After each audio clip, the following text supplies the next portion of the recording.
শুরুতে জানিয়ে দেব ইউক্রেন ইস্যুতে ডোনাল্ড ট্রাম্পের সঙ্গে সমঝোতা হয়েছে জানিয়েছে ভ্লাদিমির পুতিন।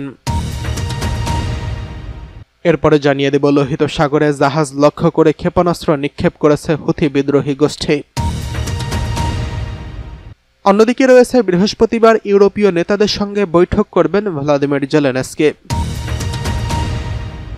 সর্বশেষ জানিয়ে দেব ট্রেনে চড়ে চীন সফরে যাচ্ছেন উত্তর কোরিয়ার প্রেসিডেন্ট কিম জং উন। এতক্ষণ শুনছিলেন সংবাদ শিরোনাম, এবারে বিস্তারিত।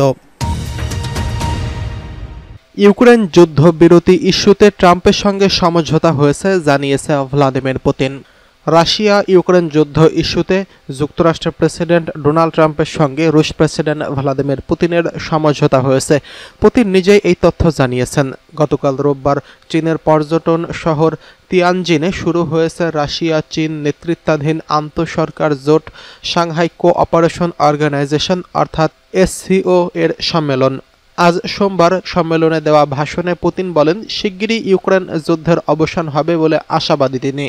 ভাষণে রাশিয়ার প্রেসিডেন্ট বলেন, ইউক্রেন যুদ্ধে অবসানের জন্য চীন ও ভারত উভয়ই অনেক দিন ধরে বিভিন্নভাবে চেষ্টা করছেন। মস্কো এবং কিয়েভের সঙ্গে নিয়মিত এই ইস্যুতে আলাপ আলোচনার পাশাপাশি একাধিকবার শান্তির প্রস্তাব দিয়েছেন।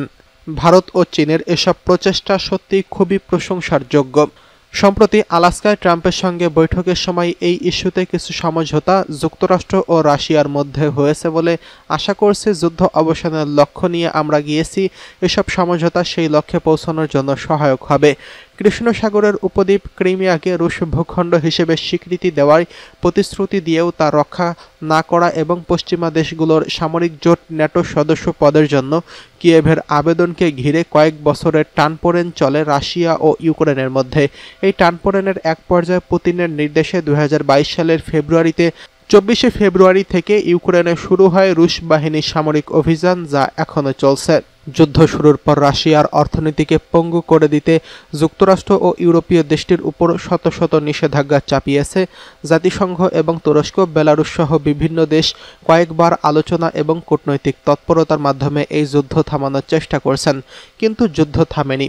তিয়ানজিনে SCO সম্মেলন উপলক্ষে দেওয়া এক ভাষণে পুতিন বলেন, এই যুদ্ধের প্রধান কারণ হল ন্যাটো সম্প্রসারণের মাধ্যমে পশ্চিমা বিশ্ব ইউক্রেনকে তাদের বলয়ের মধ্যে নিয়ে যেতে চাচ্ছে। যদি এতে তারা সফল হয় তাহলে সাবেক সোভিয়েত ইউনিয়নের অন্তর্ভুক্ত অন্যান্য দেশগুলো ন্যাটো এবং ইউরোপীয় নিরাপত্তা বলয়ের মধ্যে আসার প্রলোভন দেখানো শুরু হবে। আর যদি সাবেক সোভিয়েত ইউনিয়নভুক্ত রাষ্ট্রগুলো ন্যাটোতে যোগ দেওয়া শুরু করে তাহলে তা হবে রাশিয়ার আঞ্চলিক নিরাপত্তা এবং ভৌগোলিক অখণ্ডতার জন্য সরাসরি হুমকি। পশ্চিমা বিশ্বকে অবশ্যই এই অঞ্চলে ন্যাটোর সম্প্রসারণ বন্ধ করতে হবে। এই যুদ্ধের মূল কারণই এটাই। যদি মূল কারণের অবসান না ঘটে তাহলে যুদ্ধ অবসান স্থায়ী বা টেকসই হবে না। ভাষণে তা ঘোষণা করেছেন ভ্লাদিমির পুতিন। এদিকে লোহিত সাগরে জাহাজ লক্ষ্য করে ক্ষেপণাস্ত্র নিক্ষেপ করেছে হুথি গোষ্ঠী।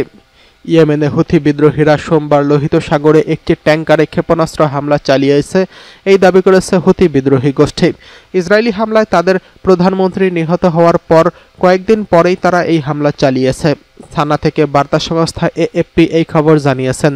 জুলাই মাসে দুটি ট্যাঙ্কার ডুবিয়ে দেওয়া এবং ইরান সমর্থিত হুথি বিদ্রোহীরা দাবি করেছে যে তারা লাইবেরিয়ার পতাকাবাহী স্কারলেট রেকে লক্ষ্য করে সরাসরি আঘাত হেনেছে। রবিবার যুক্তরাজ্যের মেরিটাইম ট্রেড অপারেশনস জানিয়েছে আক্রমণটির লক্ষ্যবস্তুতে পৌঁছতে পারেনি। সামুদ্রিক নিরাপত্তা সংস্থা আমব্রে জানিয়েছে জাহাজটি ইসরায়েলের মালিকানাধীন অঞ্চলটির পর্যবেক্ষণকারী UKMTO জানিয়েছে জাহাজের ক্রুরা তাদের জাহাজের কাছে বিকট একটি শব্দ শুনতে পায়। তারা আরও জানিয়েছে জাহাজের সকল ক্রু নিরাপদে আছেন এবং জাহাজটি তারা যাত্রা অব্যাহত রেখেছে। হুতিরা শনিবার নিশ্চিত করেছে যে তাদের প্রধানমন্ত্রী আহমেদ গালেব আল নাসের এবং অন্যান্য কর্মকর্তারা বৃহস্পতিবার ইসরায়েলি হামলায় নিহত হয়েছেন।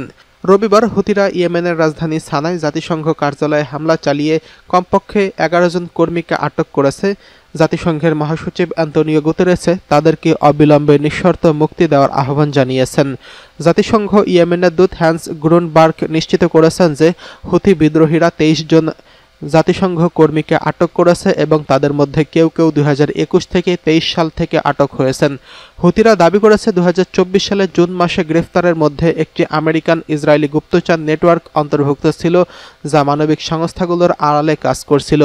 জাতিসংঘের এই অভিযোগগুলো প্রত্যাখ্যান করছেন।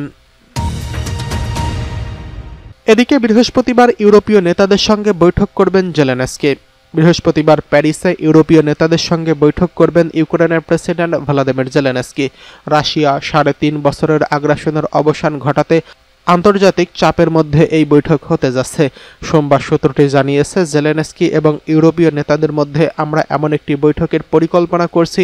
সূত্রটি আরও জানিয়েছে, মার্কিন প্রেসিডেন্ট ডোনাল্ড ট্রাম্পের এই বৈঠকে যোগদানের কোনো সম্ভাবনা নেই। প্যারিসের আলোচনার মূল বিষয় হবে ইউক্রেনের নিরাপত্তার নিশ্চয়তা এবং কূটনীতি প্রচার, কারণ রাশিয়ানরা আবার যুদ্ধ শেষ করার প্রচেষ্টা থেকে সরে যাচ্ছেন। সাম্প্রতিক সপ্তাহগুলোতে ইউক্রেনের চারপাশে কূটনৈতিক উত্তেজনার মধ্যে পশ্চিমা সমর্থিত নিরাপত্তা গ্যারান্টির বিষয়টি প্রাধান্য পাচ্ছে। কিয়েভ ভবিষ্যতে রাশিয়ার যে কোনো আক্রমণ রোধ করার জন্য এই ধরনের গ্যারান্টি চাই। সংঘাত শেষ হওয়ার পর দেশটির সম্ভাব্য নিরাপত্তা ব্যবস্থা হিসেবে নেতাদের মধ্যে প্রকাশ্যে একটি ইউরোপীয় শান্তিরক্ষী বাহিনী গঠনের কথা বলা হয়েছে। ট্রাম্প ইঙ্গিত দিয়েছেন, মার্কিন যুক্তরাষ্ট্র কোনো ইউরোপীয় শান্তিরক্ষা পরিকল্পনাকে সমর্থন করতে পারে, তবে ইউক্রেনের মার্কিন সৈন্য মোতায়েন করা হবে না। রাশিয়া যে কোনো পশ্চিমা শান্তিরক্ষী সৈন্যের বিরুদ্ধে প্রতিবাদ জানিয়েছে। গত সপ্তাহে ক্রেমলিন বলেছে তারা এই ধরনের আলোচনাকে নেতিবাচকভাবে দেখছেন। এদিকে ট্রেনে চড়ে চীন যাচ্ছেন কিম জং উন। দ্বিতীয় বিশ্বযুদ্ধে জাপানের আত্মসমর্পণের স্মরণে জাতীয় সামরিক কুচকাওয়াজে যোগ দিতে চীন সফরে যাচ্ছেন উত্তর কোরিয়ার নেতা কিম জং উন। তবে তিনি বিমানে নয়, এবার বিশেষ ট্রেনে করে চীন সফরে যাচ্ছেন। সোমবার ট্রেনে করেই চীনের রাজধানী বেইজিংয়ের উদ্দেশ্যে পিয়ংইয়ং ছেড়েছেন কিম জং উন।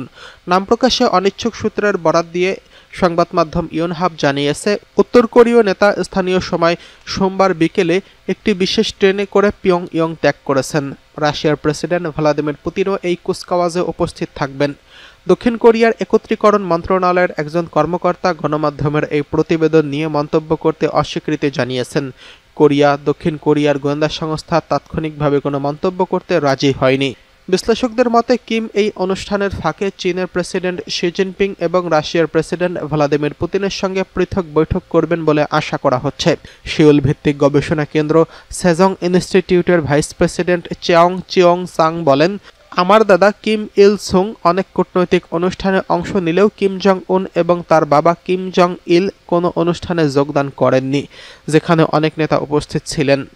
চিয়ং বলেন, দক্ষিণ কোরিয়া এবং যুক্তরাষ্ট্রের মধ্যে সাম্প্রতিক শীর্ষ সম্মেলনের পর কিম জং উন বেইজিংয়ের সঙ্গে সম্পর্ক আরও জোরদার করতে চাইছেন বলে মনে করা হচ্ছে। দক্ষিণ কোরিয়ার একত্রীকরণ মন্ত্রণালয় জানিয়েছেন, দক্ষিণ কোরিয়ার পক্ষ থেকে দেশটির ন্যাশনাল অ্যাসেম্বলির স্পিকার উ অন শিককে চীনা অনুষ্ঠানে পাঠানো হবে।